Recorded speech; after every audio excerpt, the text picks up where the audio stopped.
জনপ্ৰিয় অভিনেত্ৰী বৰ্ষা ৰাণী বিষয়াই প্ৰথম স্বামী হেৰুৱাৰ ইমান বছৰ পিছতো দ্বিতীয়বাৰৰ বাবে যুগ্ম জীৱনৰ পাতনি মেলিবলৈ ভাস্কৰ বৰুৱাক কিয় বাছি ল'লে তাৰ আঁৰৰ প্ৰকৃত ৰহস্য জানেনে আপুনি? বিয়াৰ পিছত তেওঁৰ হ'বলগীয়া সন্তানটিৰ বাবে ভাস্কৰ বৰুৱাহে কেৱল যোগ্য পিতৃ হ'ব পাৰিব বুলি কিয় কৈছিল বৰ্ষা ৰাণীয়ে?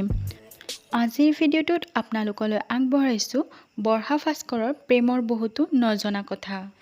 মই যেতিয়া আকৌ বিয়া হ'ম বুলি ভাবিছিলোঁ মোৰ মনতো আছিলে যে কি হ'ব তেনেকুৱা ধৰণৰ মাজতে আৰু কিবা কিবিও আছিলে। তেতিয়া মোৰ দুগৰাকী খুব ভাল মোতকৈ ডাঙৰ যদিও বান্ধৱী সুলভ খুব লগ পাই নাথাকিলেও আমি প্ৰায়ে যেতিয়া পাওঁ তেতিয়া কথা পাতোঁ।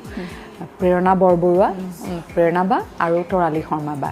এতিয়া মই মানে মোৰ কোলাহলৰ কথা কৈছিলোঁ যে মই কি কৰোঁ কি নকৰোঁ। দুধুমা বাই এটা কথা সুধিছিলে যে বৰষা তুমি বিয়া হ'ব খুজিছা আকৌ কিয় হ'ব খুজিছা? মই কৈছোঁ মোক জীৱনসংগী এজন লাগে। মই অকলে মানে মই খুব দুৰ্বল ফুৰিবলৈ বা যি কৰিবলৈ আৰু জীৱনত কিবা এটা সিদ্ধান্ত ল'বলৈ মা দেউতাৰ পিছত মই কাৰ লগত থাকিম বুলি কোনোবা এজন জীৱনসংগী বিচাৰোঁ যিয়ে মোৰ দৰেই হয়তো ভাবিব কথাবিলাক আৰু মই মাক হ'ব বিচাৰোঁ।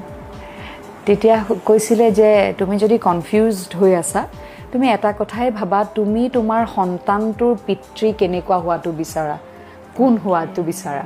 And it became so easy for me, জানা? ইমান সহজ হৈ পৰিলে প্ৰেৰণা বা ইমান গভীৰকৈ কথাটো পটককৈ সুধি দিলে।